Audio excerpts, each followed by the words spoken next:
Welcome to The Explainer. We've got a massive lineup today, unpacking some of the absolute biggest updates hitting global sports and world news right now. So let's just dive right in, shall we?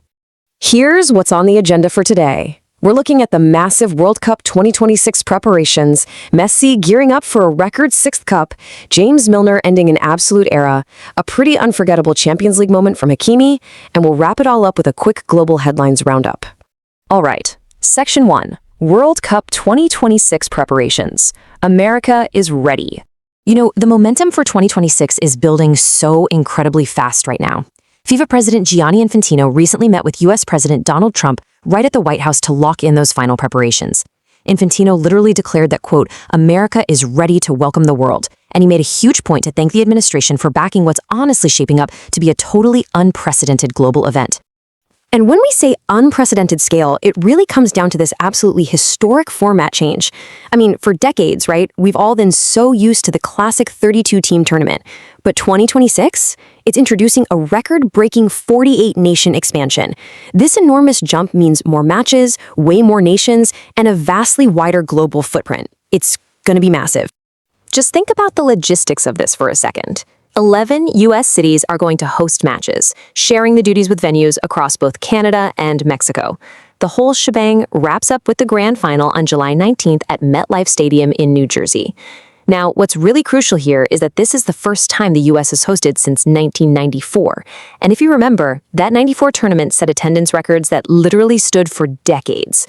With 48 teams this time around, 2026 is definitely poised to absolutely shatter those numbers.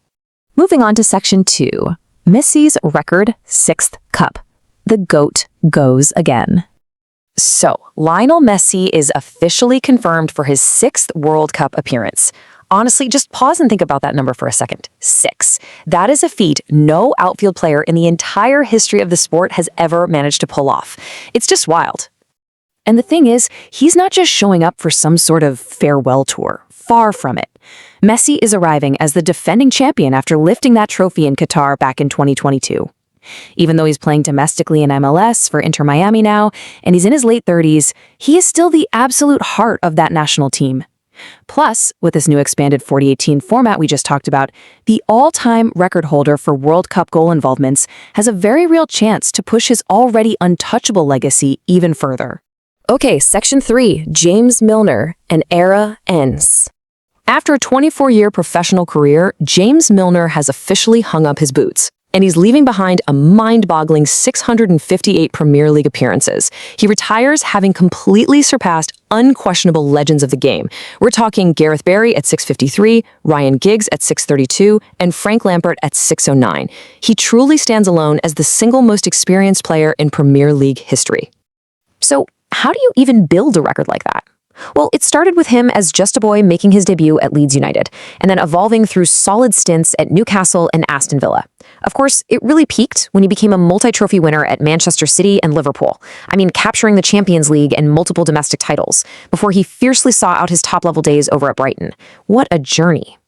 Oh, and he earned 61 England caps along the way, too. Milner really built this reputation as the ultimate professional.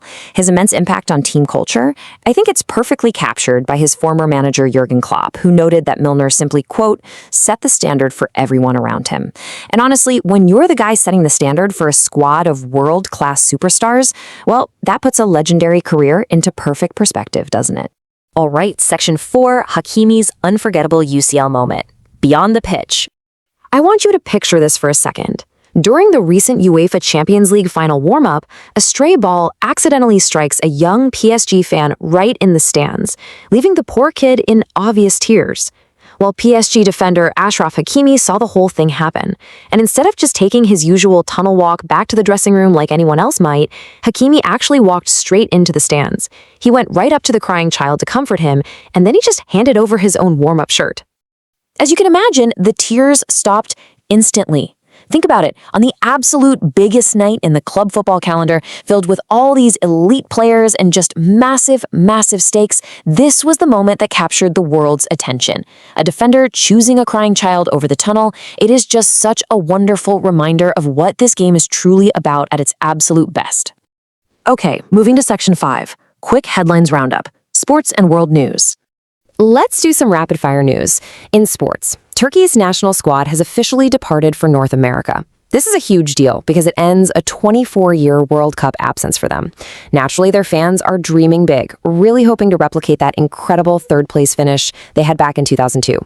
Now, pivoting over to global politics for a moment, the Trump administration has just scrapped a $1.8 billion anti-weaponization fund.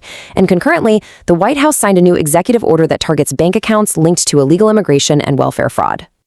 To break that down a bit more impartially, the cancellation of that $1.8 billion fund has immediately sparked some pretty significant debate across political and media circles in Washington.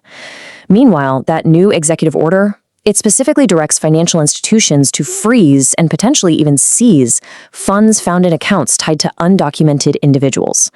Because of the really sweeping nature of this directive, swift legal challenges are widely expected to pop up as this whole story continues to develop. So, to wrap up our explainer today, I actually want to bring it all right back to where we started. When you consider this historically expanded 48-team field, the sheer massive scale of those North American venues, and returning legends like Messi looking to cement their legacy once and for all, who do you think actually takes the trophy in 2026? Does Argentina go back-to-back, or is this new massive format going to crown a brand new champion? It's a lot to think about. Anyway, thank you so much for joining me to unpack all these stories today. Keep learning, keep exploring, and I'll catch you next time.